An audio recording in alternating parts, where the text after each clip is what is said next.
we're gonna go ahead and jump into our interview. Thank you so much for joining us. You are the doctor. I'm not gonna hit you with too many, obviously, COVID questions. We're gonna jump in more into about who you are. So I have a list of questions that were submitted to me from panel from attendees, and so I want to start off with the first question, which was, what was your number one motivator to decide to become a doctor? Oh, that's a good one. My number one motivator, I would say, well, of course, a lot of small things happen, but the most important thing, I think, was just that it felt right. It felt like it was supposed to be a part of my journey. And when I was learning about medicine and I was doing all of those other things, I was sincerely interested. So it was just kind of one of those things where I listened to my spirit of intuition and I knew that this was the right field for me. Okay. Yeah.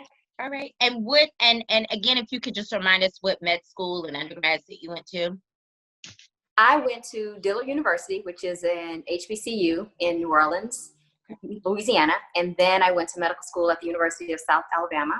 And I did my residency at the University of Louisville. And after I completed my residency, I became a traveling doctor, which is different. Meaning instead of signing up to work at one hospital, I went to different hospitals across the country, from Alaska to New York, like Indian reservations, busy cities, middle of nowhere, everywhere. And I practiced full spectrum OBGYN. So I delivered babies, did clinics, did GYN surgeries, and now I'm based in Los Angeles.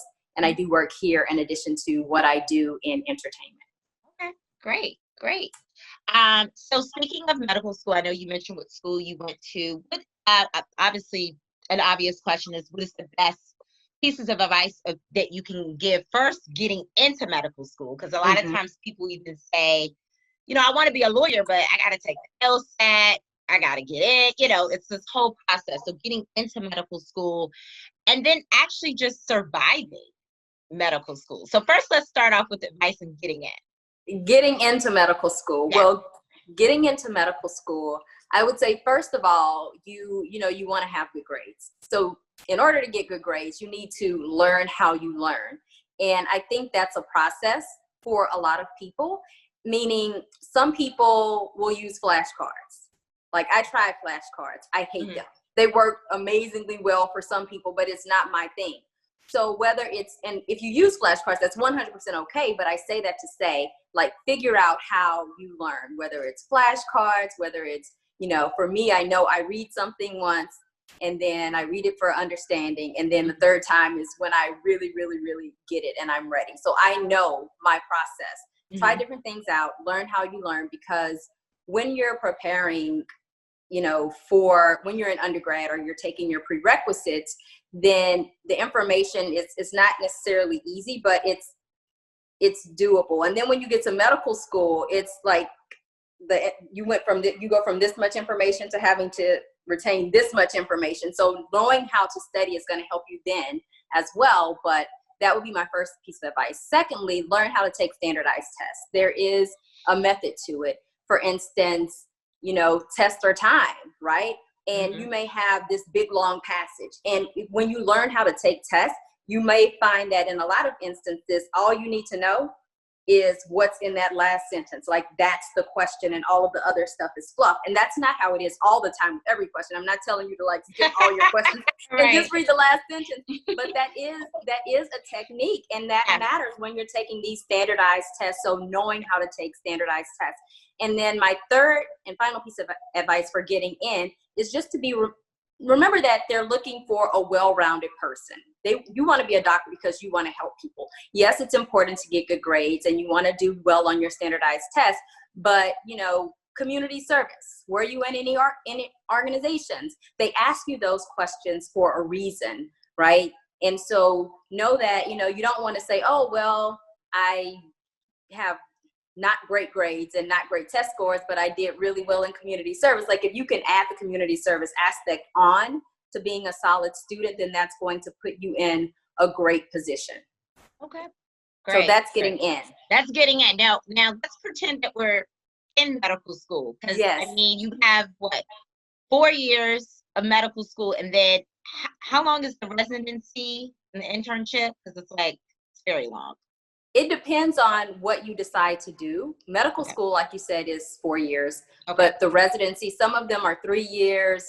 OBGYN is 4 years, some are 5, and then sometimes you have a fellowship. The internship is the first year of a residency. Okay. And yeah, so that's how that works, but it's going to vary from 3 years on to however many. And then after you finish your residency, if you want to specialize even more, some people will go on to do a fellowship, and that can be, an extra year, 2 years, 3 years. And why did you specifically, because like you said, there's so many different types of doctors you can be. Did you just have a calling to help women? Why did you do OBGYN? Okay, that brings us back to the first question. So you asked me to pick my top. So that my spirit of intuition, that was my top choice. But I'm glad you circled back to that. It was because of the women in my life, honestly. When I would look at my mom and my grandmother and even the other people in the community, I would watch them take care of everybody else. And honestly, I'm sure a lot of you have the same experience. You see women taking care of everybody else, and they're so strong, and they even when they're too sick, they show up like they're always there for everybody else. And then I started to wonder, like, okay, who's taking care of them?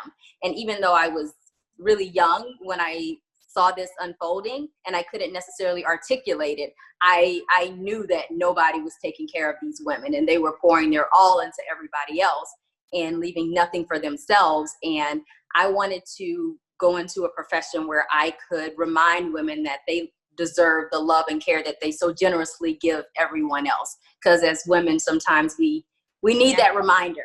Yes, I say we're much stronger than men, because we don't, even when we don't feel like doing something, we still do it. They don't want to do. I always say, if a man doesn't want to do something, he's not going to do it. With women, we're like, all right, we'll try, we'll figure it out. So no, I wholeheartedly agree with what you're saying about women and why you were called to specifically do OBGYN. Okay, so that's what I was saying in terms of surviving. You're in med school. Is it, try to get a tutor? I mean, if you're struggling, what would you say? Because I'm sure you had your moments when you were in medical school in terms of trying to survive. In general, tutors. I love tutors. Let me tell you, even I love tutors, whether you are going to law, like I do. Even honestly, even when I was in undergrad and I was like setting the curve or whatever, I would be the only person in tutoring. But it doesn't, yes, I'm a big supporter of that. Absolutely.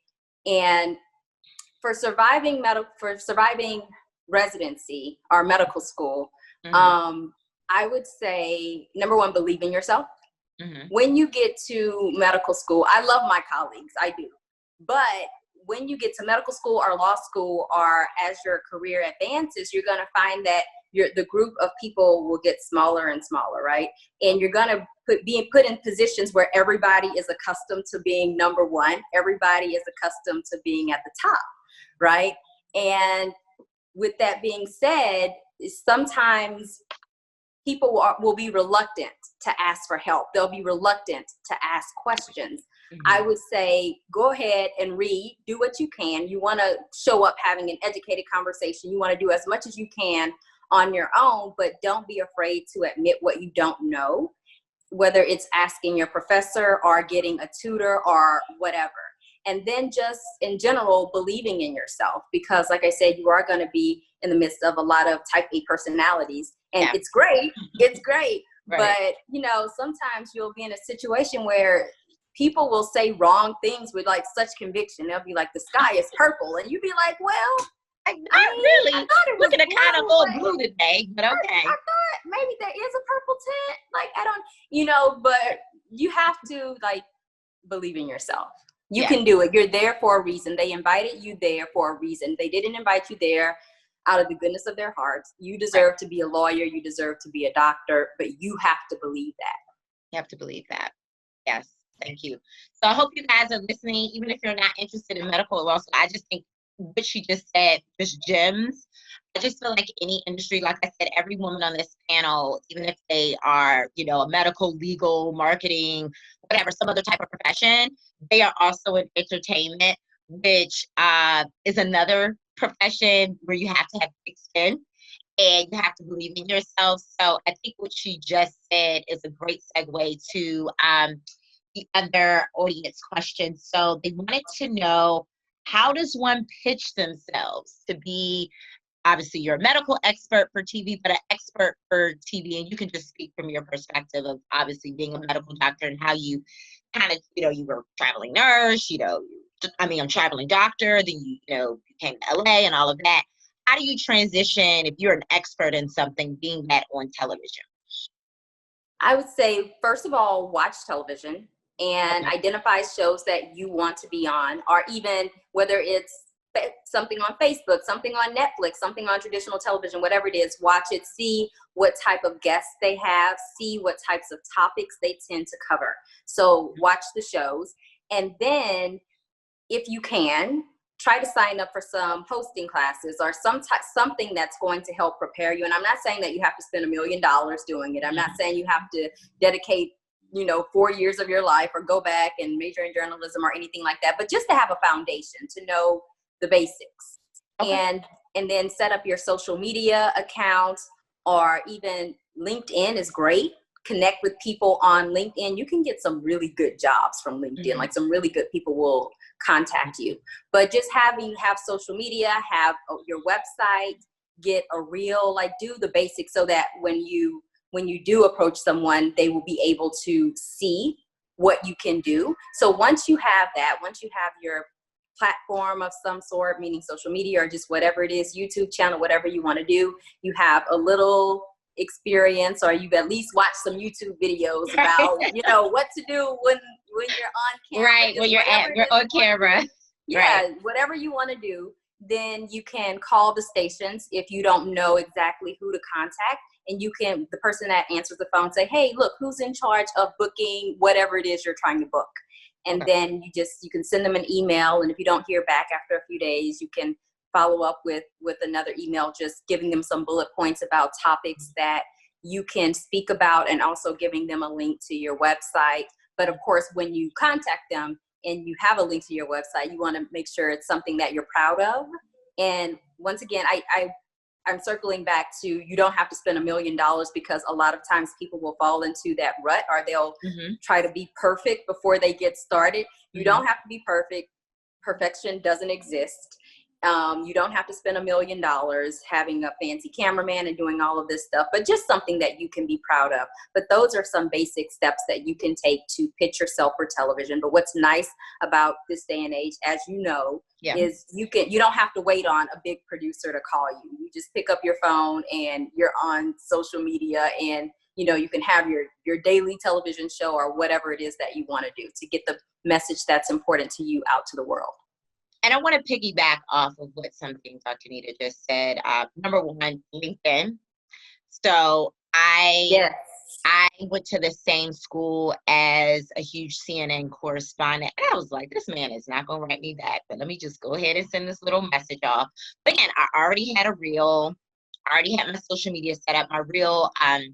So before I came to Los Angeles, again, I'm a licensed attorney with the Carter Law Group. It's primarily in Washington, D.C. It was during the Obama administration, which was a great 8 years. I got a press pass. I got a press pass during that time. And so, because I was interested in media in addition to being an attorney. And so I said, they're not going to pay me, but I can build my portfolio on this news website. So they were like, well, what do you want to cover? And I'm like, of course, entertainment. So I was at every, event, President Obama, Michelle Obama, everything that they had, all the celebrities coming into town, movie premieres, things like that. So I built my reel up for free through this news outlet. And then when I came to LA, like Dr. I already had it. I already had the reel.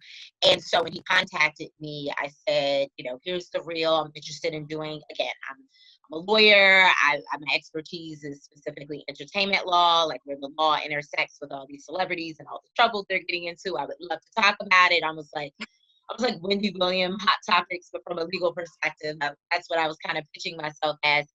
And he connected me to someone at CNN and HLN who is working with my agent right now for me to do some additional correspondent work with CNN and HLN. So just one little LinkedIn message. Didn't even think the person was going to even respond, to be honest with you. So you said a lot of great things. Number one, networking, just in general, just networking. And secondly, he went to the same school as you did. I mean, he's low-key emotionally invested in your success, just because, you know, people are just, you bond like that, and you do care about the people who come after you who went to the same school as you do. And then even if they didn't go to the same school as you, people will still be, a lot of people are still willing to help others and, you know, to guide them along the way. But LinkedIn is amazing. People sleep on LinkedIn, yeah, but they do sleep on LinkedIn. you can get some really good jobs Yeah. from connections made on LinkedIn.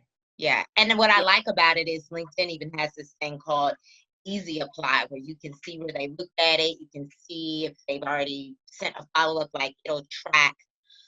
They have like a lot of cool features on LinkedIn that a lot of people don't know. So it doesn't really matter what industry you're going into. Everybody is on LinkedIn. Celebrities on LinkedIn. Everybody's on LinkedIn if they're professionals. So definitely, if you have not created a LinkedIn, or you've been on it, but you know, you don't have a picture up, you don't have your resume up, please, when you get off the call today or tomorrow, use this weekend to upgrade your LinkedIn and just look to see who do you know mutually. And reach out to people. Like, ask to be a connection with them. And when you ask to be a connection with them, they'll like go and look at your stuff. So like she said, update your page before you start reaching out to everybody. Don't reach out with no photo and no information. And then the other thing I wanted to bounce off, and I think I just mentioned that, but just being ready. Because a lot of times people are like, oh, you know, you have legally.com, but you're a lawyer and you're a producer. How are you doing all these things? Legally Fab was founded 2 or 3 years ago. My reel was 2 or 3. Like, it's been years. I've put in the work for years. And so when opportunities come, if you're already prepared, that's when success walks in, right? Because you're already prepared. Again, I didn't know how to get on TV. So I said, well, there's already YouTube. I'm already blogging about my favorite celebrity. You know, this person got in a fight. This person's getting a divorce. I'm already talking about it anyway on my website. Why not transfer these into videos? And so I just start doing these 60-second true false videos. People ask me questions all the time anyway, because they're like, oh, you're a lawyer, so you must know everything. So people just ask me all sorts of random questions. And of course, I don't know everything. Disclaimer. So I branded myself as Ask Carter Law, because people are always asking me questions. It tends to be legal questions. And so I took that brand, I went to YouTube, started doing some videos for them, you know, start putting them on Instagram. And like I said, in addition to just my kind of real life have with events and movie premieres, I have that obviously, but I also have my Ask Carter Law videos, where if CNN wants to see how I analyze a legal case, a celebrity legal case, they can literally click on a link and they can look at it. So definitely, I agree. Do not wait. Don't wait. Yeah, don't wait. Just start where you are.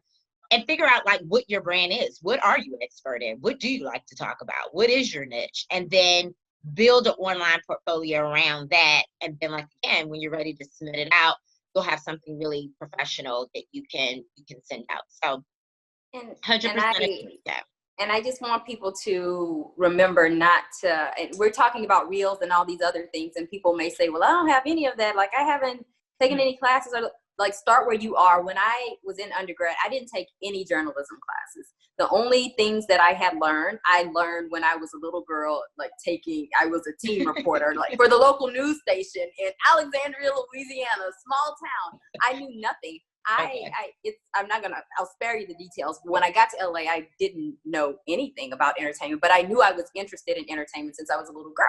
And I remember when I got here, I hadn't taken any classes yet or anything, but I happened to meet like this big producer or whatever. And I was like, well, damn, I don't know anything yet. But then he said, do you have a reel? And normally when somebody asks a question and I don't know what it is, I will say, well, what is that? But I could tell I should know what a reel was. The way he said it, I said, I don't have one, but I'm working on it. So I got home. I didn't even know how to spell it. I was like, is it R-E-A-L or is it R-E-E-L? So I found out what it was, and I was like, oh, I have to get one of those. And that's when I hopped in some classes and did some other stuff. I say that safe. And I went on Hollywood Boulevard. Girl, I didn't even have a permit to be out there. I was like on the street asking people questions. You know, what I asked people, I said, how many holes do women have down there altogether? Like doctor questions? What were you asking them? My very first question was, how many holes do women have down there altogether? And people didn't know the answer, by the way. There were a lot of 2s, a lot of 5s. It's 3, by the way. Okay, because I was going to say, I don't know. Okay, I should know. It's 3. The what? Urinate, vagina, defecate. Right. But just, I mean, but just I'm sure start where you are. Colorful reactions, because that's a great way to start off a reel, asking questions that people, like you said, you would think they would know, but they know. And it's okay, because that was the point of it, to see what people didn't know, and then to kind of create a brand around that and get people the information that they needed to know about. But start where you are. Start today. Today's a great day to start. Is that follow-up question? Is that the producer that connected you to the doctors, or was doctors already existing and they ended up just looking for you? Like, how did you get to the doctors from that reel on the street to doctors? How did you get there? You know, it was, I made the reel and I put it on the internet. You asked about pitching, and pitching is important. It's important, and you want to do that. But I found that if you put stuff on the internet, these producers, they will find you. They are amazing. So I have my website, and I kind of put it out there for the world to see. And I was like, I didn't have an agent. I didn't have a manager. I didn't know people. I met this producer, but he was a big time producer, but he did other stuff. It wasn't entertainment stuff. And it wasn't as though that was the meeting that led to all of the other stuff. It's just something that happened. And because of him and that conversation, I went on to do my reel and stuff separately. So it's not as though my career path was dependent upon that meeting, but I put the stuff on the internet, and then I was contacted by a producer from the doctors, and they invited me to do a guest segment, and it went well. And then they said, in a guest segment is just, one segment during the show for everyone who may not be familiar with entertainment. And then they said, okay, well, do you want to be a guest co-host next week? And when you're a guest co-host, you're actually on the stage for the whole hour. And then that went well. And then one thing led to another, and I ended up being a co-host. But it all started, That's just that initial segment. They must have loved your segment. And it also speaks to do a really good job when you do get that little foot in the door. Do the best you can, because you never know what they'll consider you for other things. And here we are many years later, you guys have Emmys, and your show is still on, and you guys are going into another season. Are you filming without an audience? Can you tell us a little bit? I mean, that's kind of leading into my final question, if you want to plug anything that you're doing. What exactly are you guys doing about COVID and filming the show? Well, I am with COVID. We are not filming right now, but we were done filming for the year anyway once the pandemic hit, so that worked. And so we've done some virtual things, and season 12 is currently airing, but we're not filming at the studio. At the studio, okay. And so for the foreseeable future, if you guys, obviously I know this is in LA, so we're almost back on lockdown. We climb backwards in terms of our progress. Hopefully we did a really good job progressing, so it's not like it's impossible to progress. But so for the foreseeable future, you guys won't have an audience. You would just kind of do everything kind of virtual. I guess other talk shows are doing that too, where it almost looks like Zoom like this, and everybody's on the screen, and they're doing virtual stuff. Virtual stuff. And and just before we close out, since I mentioned it, what are your thoughts on COVID and how this could, other than finding the vaccine, I mean, how can this possibly end for us? Because I'm sure as a doctor, people probably ask you this question anyway. Is there any hope on the horizon of what we could possibly do? Yes, well, there is hope. There is hope. Okay. But the biggest thing is wear your mask. It's very surprising to me that people are so reluctant to wear we've seen mask. The videos of people getting angry. I won't throw any names out there, but angry. There is angry, and then there is angry. They are just wear your mask. Stay home as much as you can. And